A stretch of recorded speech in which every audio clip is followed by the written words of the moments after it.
'Twas the night before Christmas, and all through the house not a creature was stirring, not even a mouse. The stockings were hung by the chimney with care, in the hope that St. Nicholas soon would be there. The children were nestled all snug in their beds, whilst visions of sugar plums danced around their heads. And Mama in her kerchief, and I in my cap, had just settled our brains for a long winter's nap. When out on the lawn arose such a clatter, I sprang from my bed to see what was the matter.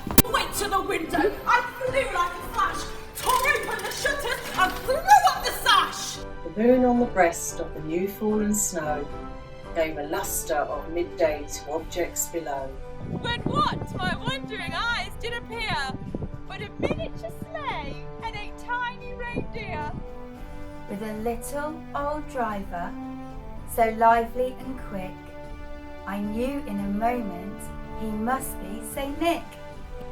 More rapid than eagles, his coursers they came, and he whistled and shouted and called them by name. Now Dasher, now Dancer, now Prancer, now Vixen, on Comet, on Cupid, on Donner and Blitzen! To the top of the porch! To the top of the wall! Dash away, dash away, dash away all!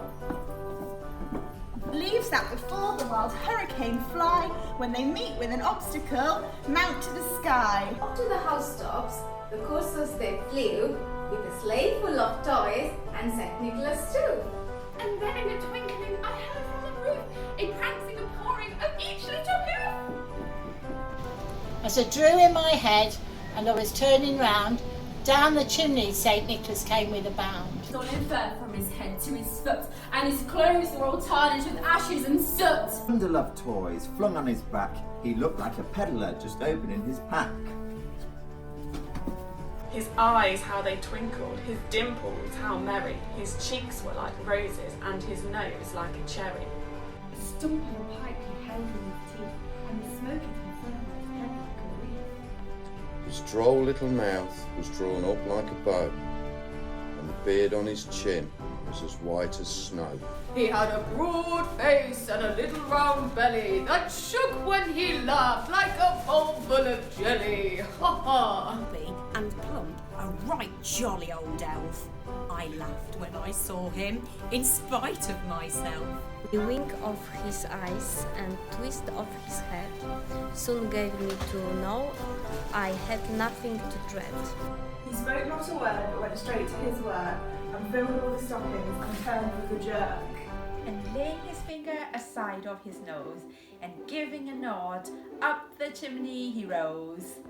He sprang to his sleigh, to his team gave a whistle, and away they all flew like the down of a thistle. And I heard him exclaim, ere he drove out of sight. Merry Christmas to all, and to all a good night.